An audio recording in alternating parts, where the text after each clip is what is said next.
കണ്ണൂരിൽ ബലാത്സംഗ കേസിൽ മുൻ വില്ലേജ് ഓഫീസർക്ക് തടവും പിഴയും. പുഴാതി മുൻ വില്ലേജ് ഓഫീസർ രഞ്ജിത്ത് ലക്ഷ്മണനാണ് കോടതി 10 വർഷം തടവും 20,000 രൂപ പിഴയും ശിക്ഷ വിധിച്ചത്.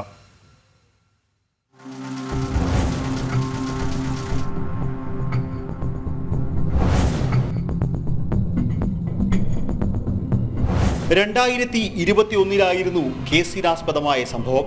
യുവതിയും സഹപ്രവർത്തകയും പുസ്തക വിൽപ്പനയ്ക്കായി രഞ്ജിത്തിന്റെ വീട്ടിലെത്തിയപ്പോഴായിരുന്നു അതിക്രമം. സഹപ്രവർത്തക ചാലാട് അമ്പലം റോഡ് ഭാഗത്തുള്ള വീടുകളിലും യുവതി പന്നേൻപാറ വഴിയിലും പോയി. രഞ്ജിത്തിന്റെ വീട്ടിലെത്തിയപ്പോൾ പുസ്തകം വാങ്ങാമെന്ന് സമ്മതിച്ചു. 500 രൂപയുടെ പുസ്തകം വാങ്ങിയ ശേഷം ഗൂഗിൾ പേയിൽ പണം നൽകി. മൊബൈൽ ഫോണിൽ യുവതി ഇതിന്റെ നടപടിക്രമങ്ങൾ പൂർത്തിയാക്കുന്നതിനിടെ ഇയാൾ വാതിലടച്ച മുറിയിലേക്ക് വലിച്ചിഴച്ചു കൊണ്ടുപോയി മാനഭംഗപ്പെടുത്തുകയായിരുന്നു. വീട്ടിൽ മറ്റാരും ഉണ്ടായിരുന്നില്ല. രക്ഷപ്പെട്ട് പുറത്തിറങ്ങിയ യുവതി സഹപ്രവർത്തകയെ വിവരമറിയിച്ചു. തുടർന്ന് ഇരുവരും പരിസരവാസികളും ചേർന്ന രഞ്ജിത്തിനെ വീട്ടിൽ തടഞ്ഞുവെച്ച പോലീസിൽ അറിയിക്കുകയായിരുന്നു. സംഭവത്തിന് ശേഷം രഞ്ജിത്തിനെ അന്വേഷണ വിധേയമായി സസ്പെൻഡ് ചെയ്തിരുന്നു.